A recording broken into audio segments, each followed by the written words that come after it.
These things happen. Prerogative, and it doesn't include us. We don't get discouraged. We don't get despondent. We don't become depressed. There are others.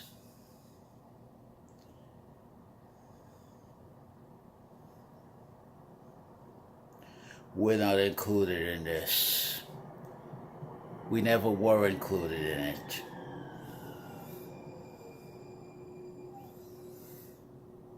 We accept the verdict without being jealous or possessive. We have substitutes and surrogates we can go to immediately in a pinch. If we don't, then it's our fault. It's not the fault of the woman for rejecting us. A lot of times, these things don't include us. And it's called prerogative. Particularly if you're a short man like me, if you've got a big fat belly like me, if you've got a moon face, a large face and gross features, as you could see, like me, if you've got a big Humpty Dumpty head like me, if you're old, if you're soft, you don't have good muscle tone, the tone on coloring of the skin, I've gone to my new color at 75 year. It's called gray.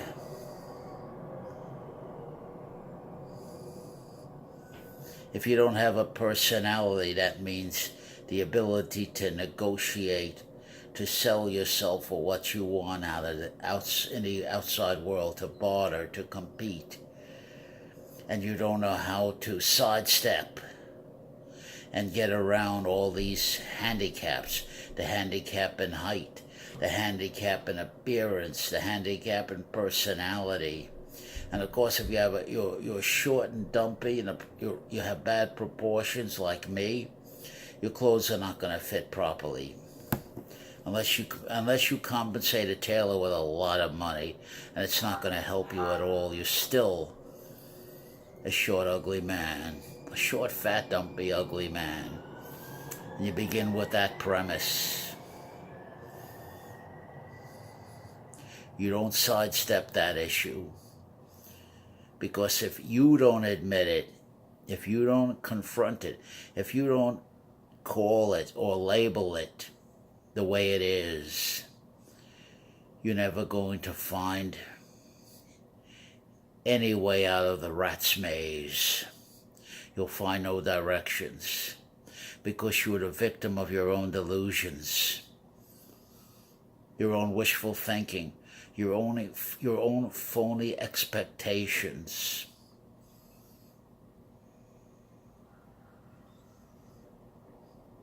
We do what we can do to survive.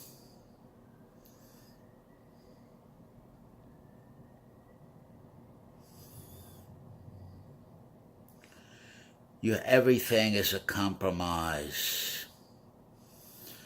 Everything is a deal. You got to find the right words and the right body language to consistent with how they see you out there in the real world. And you have to say, the better man won. Once the judgment's in, all you can say, all you're left with is to say is the better man won. You've had your trial.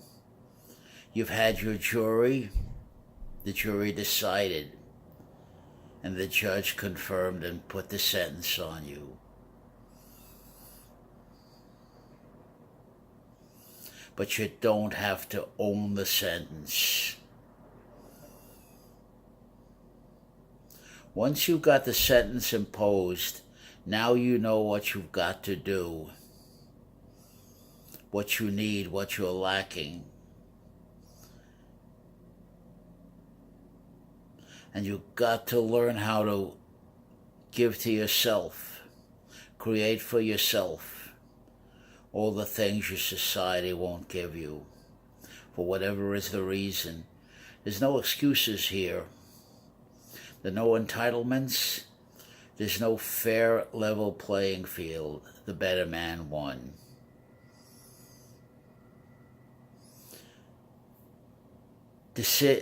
Judge's decision that has the power in this case is final. There's no arbiter from a practical point of view. There's no way to present your case after the fact. All that counts, all that matters is the fact that judged you.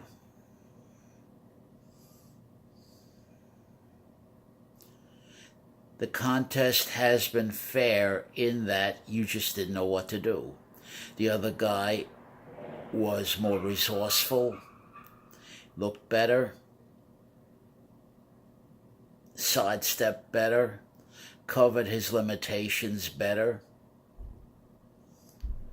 and got the prize. Even if he took it away from you, even if he snatched it away from you. And that is the justice. It's the only justice you're ever going to get. Honesty is not the best policy. Everything's negotiation. Everything is a battle in the arena, here and now, of confrontation and encounter that's continuously telling you what you are. And what you are is what you do, and the outcome. All you can control, in my opinion, are the details.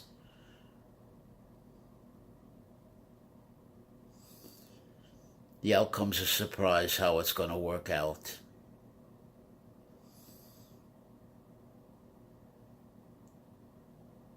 The way I figure it, you should have no investment in any outcome. All your eggs should be in the basket of what you're saying and doing right now.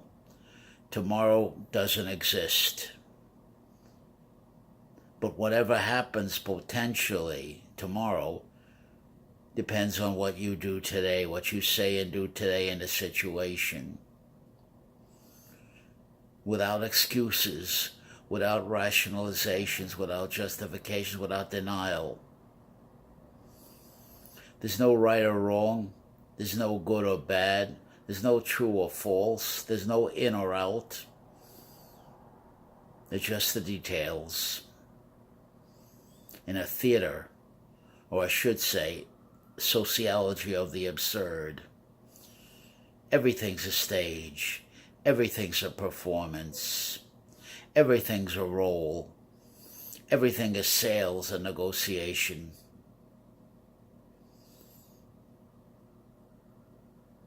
If you're a social pariah, then you have to use the Brian comeback method. That means you keep a diary. And I don't care how old you are. You can be an old man like me, 75. You just go out and you,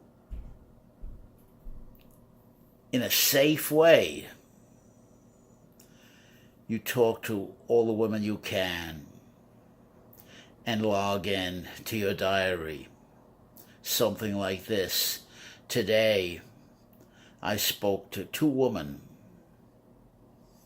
and I got a couple of smiles. Today may be 1 smile. Today maybe you last 30 seconds before the woman no longer wants you in her social presence. Today 30 seconds, tomorrow maybe 31 seconds. You're putting 1 slice of bread in your loaf at a time. And depending on how resourceful you are, how intelligent you are practically speaking, how quick you learn from your mistakes and from others' mistakes, will determine how fast you could, how long it'll take to put all the slices of bread in the loaf. You got to be long-suffering, patient, and tough as hell, resilient. But here's the question to you. When you're my age, 75 years old, we're talking in terms of years at best to live. Oh, it's a long, long while from May to December, and the days grow short when you reach September, when the autumn weather turns my leaves to brown. That's when I don't have the time for that waiting game, and the days dwindle down to a precious few. September, November, and these few golden days I spend in thought. These golden days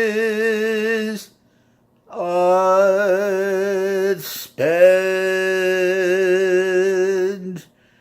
in thought.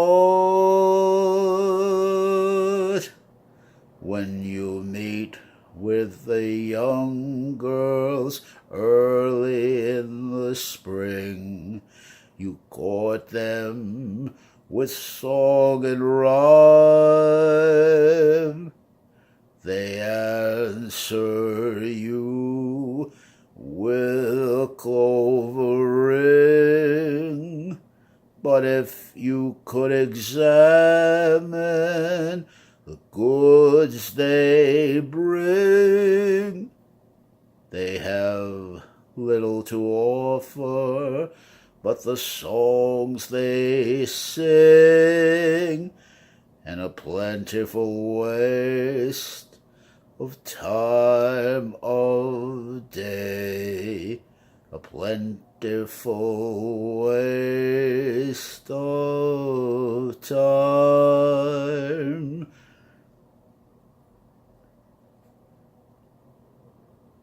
As a man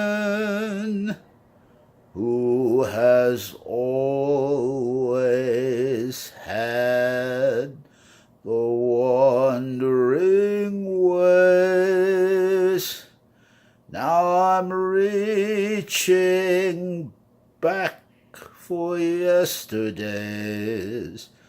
till a long forgotten love appears, and I find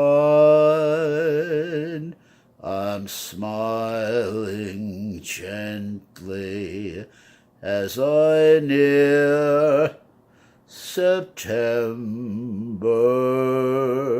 warm September of my years. As a man who has never paused at wishing wells, Now I'm watching children's carousels, and their laughter is music to my ears, and I find I'm resting easy as I near September, that warm September of my years, the golden warm September of my years. As I approach the prime of my life, I find I have the time of my life, learning to enjoy at my leisure all those simple pleasures, and so I happily concede. This is all I ask. This is all I need. Beautiful girls, walk a little slower when you walk by me. Lingering sunsets, stay a little longer with the lonely sea. Children everywhere, when you shoot at bad men and shoot at me, take me to your strange enchanted land. Grown-ups seldom understand. Wandering rainbow, leave a bit of color for my heart to own. Stars in the night, stay a little longer in the blue sky, and let me sing as long as I have a song. I gotta sing, and I will stay younger than spring. Hello, young lovers, whoever you are, I hope your troubles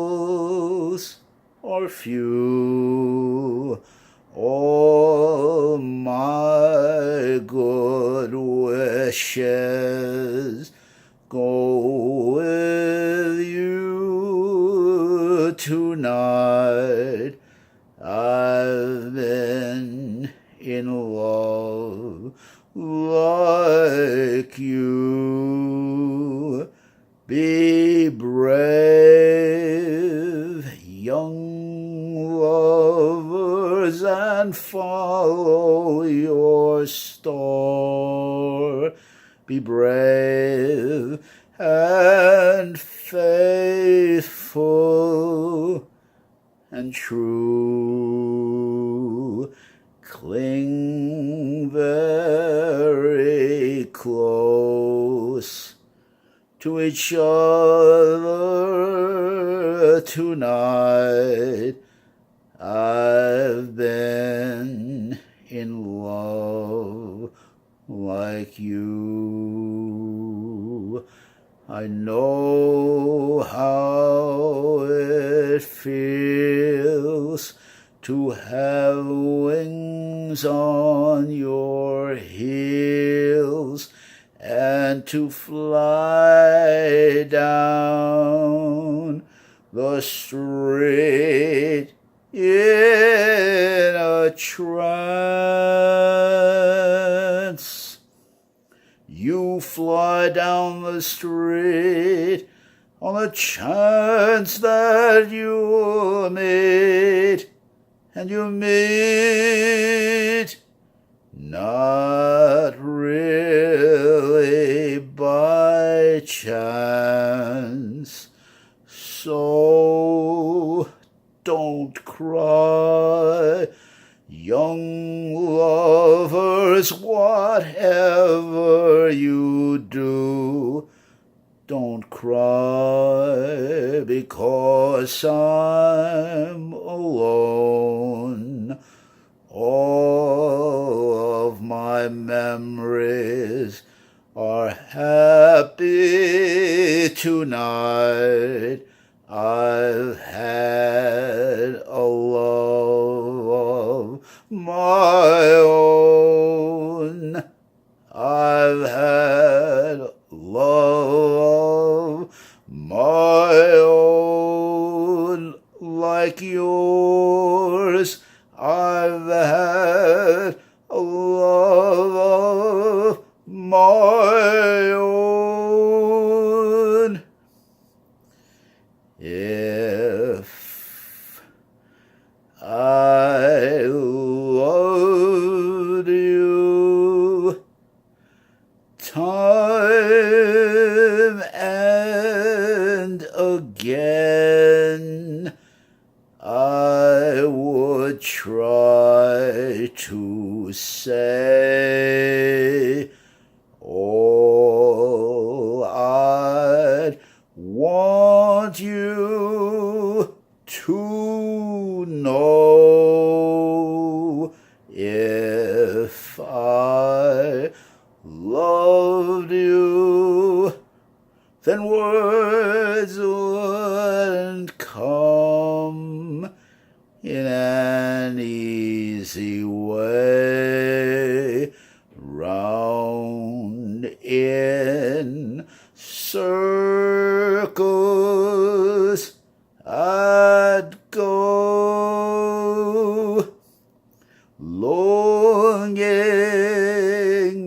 to tell you, but afraid and shy. I let my golden chances pass me by. Now I've lost you. Off I must go in the mist of day, and you would never know how I love you if